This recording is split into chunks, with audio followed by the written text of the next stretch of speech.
In this edition of Track GT4, we're going to pull back the curtain on the inner workings of the company responsible for providing the thrills and excitement of the Gran Turismo franchise.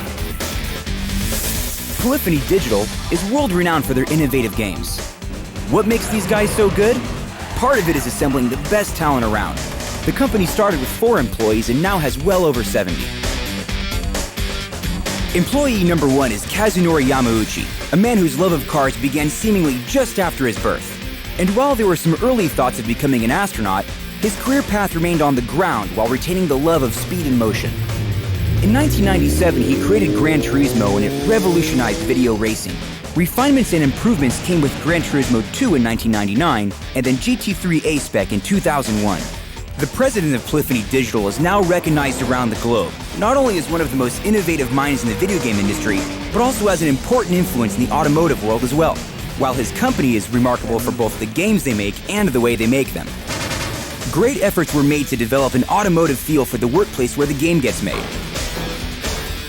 An essential ingredient is cultivating an environment that accommodates the creative and time-consuming needs of video game design and development.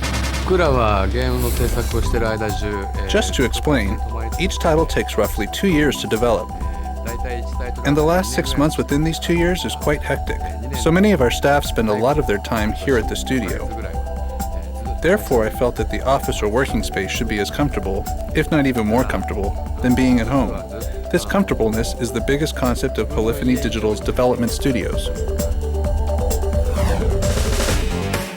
The company's name Polyphony describes a workplace philosophy that listens to and mixes together many voices, from the programmers and designers to the artists and data collectors.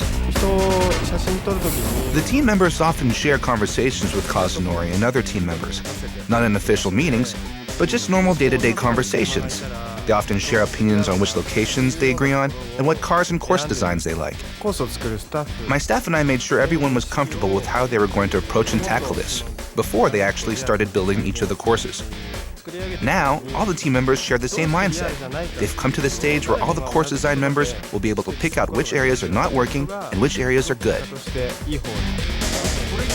The concept of balance coincides with the idea that any great advancement is made up of a series of small improvements. In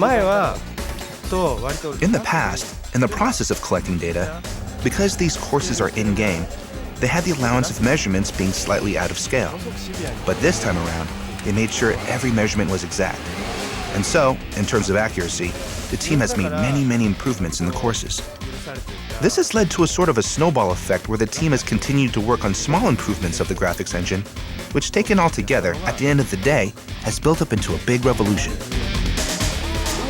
Even when everyone's exhausted, being able to share these discoveries with the whole team is like magic, and that's what I love most about my job.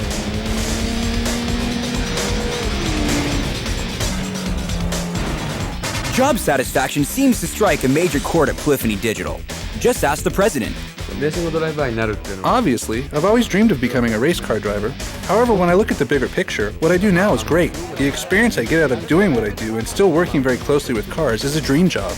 And after all the hours and effort spent, what does Kazunori Yamauchi hope to achieve with GT4? Well, one of my objectives for actual players, once they finally get their hands on GT4, sit down, open the package, throw it in the PS2 and play, is to say, wow, incredible. The next version of Gran Turismo is on its way to blow your socks off, and we'll have the latest scoop. So check back here next month to Track GT4.